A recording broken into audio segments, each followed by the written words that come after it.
Okay, my first thoughts on the video whenever I was watching it have more to do with something that I kind of realized, and I think this is going to sound kind of silly, but it gave me like a really good perspective on what it means for a disease to truly be progressive. Of course, I know what the definition is in our textbook. I know what progressive disorders are, diseases are, all those things, but to hear one of the twins, or one of the sisters rather, in the first story was talking about how she learned about her disease when she was 6 or 7 years old, and she didn't really understand what it meant, like what that meant for her. She couldn't really comprehend it and put her mind around it. And then by the time she was 15, 16, she was saying that she got to the point where she was having fun with her life, and she didn't understand how she would have as much fun as she wanted in the rest of her life in the next 2 years. So hearing somebody about my own age describe it the way that she did really gave me a really good perspective on what a progressive disorder truly is, and what it means for the clients. As far as clinical things that I noticed while watching it, this was kind of true for all, or at least the older ones, the sisters and then the one twin boy. They all showed the signs of Friedrich's ataxia that were discussed in the book. The monotone, monopitch, just that, a very unchanging prosody, basically, and a very harsh voice. So pretty much all of the symptoms of Friedrich's ataxia that are discussed in the book were presented in the sisters as well as the brother, or the twin rather. With the sisters specifically, it was interesting that they both had it, first of all, and how different the disease was progressing through each of them.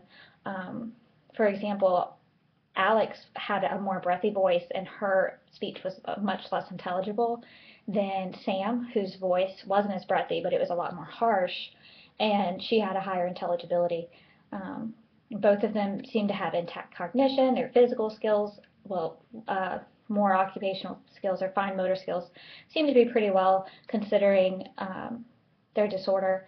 And I really liked that in the story. You got to see the trip to the therapist, and they said that she was going to look at her voice and her breath, which was, what you would be looking for, or what you would want to evaluate in somebody with this disorder. And you could see whenever they did the sighing exercise, you could see compared to the SLP how monotone her voice was.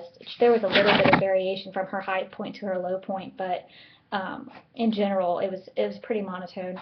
And the SLP also discussed the compensatory strategies with breath support whenever she was talking. So that was really interesting. And then with the twin, what I thought was most interesting clinically with that was how quick his disease progressed, how they went from the diagnosis to a wheelchair within 2 years, and also the part with the dog. I thought that was really sweet. All you guys know I'm a big dog person, so that really touched my heart. And then with the younger boy, his speech, from what I could tell, didn't really seem too impacted yet. Of course, his physical, like his body was. He was I think he was in a wheelchair or something like that. But all in all, with all of the families together, the dynamic was it was really amazing. All of the parents that were interviewed were so supportive. They were willing to do anything for their kids, as most parents would be. But it was very uplifting to hear some of the parent stories, like the mother in the first one with the sisters, how she knew immediately, her kids weren't just clumsy, there was something wrong, and she was intuitive to go and figure something out.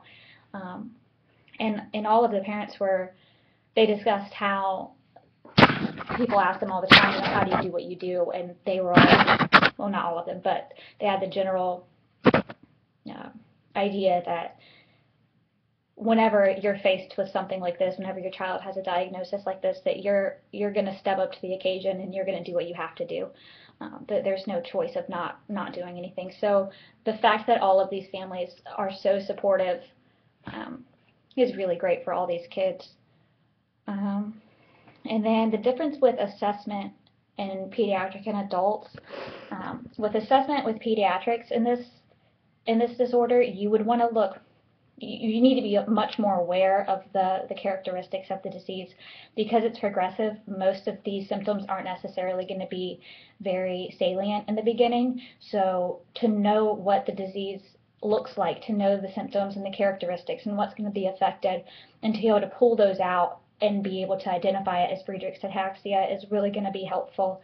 And then with treatment with pediatrics, you want to work on preservation of the skills that they have. So you want to start teaching them ways to keep using the skills that they have. And also, family support and education is going to be really important, because this is a progressive disease and it's so degenerative. You would want to make sure you allow the family ample time to really grieve, because I mean, a family would need to do that in this sort of situation, and also to know the resources. With the younger boy, Donovan, and his parents, and the parents of the twin that was still alive, they said they had communicated on a website, I think. So it'd be really great to give families support groups like that could help them out.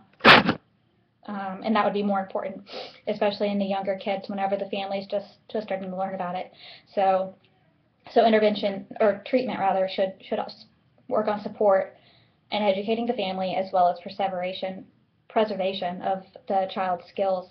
And then with adults, the assessment should be evaluating the skills that they do have, particularly those of prosody and articulation, since those are the two that are most affected with this disorder.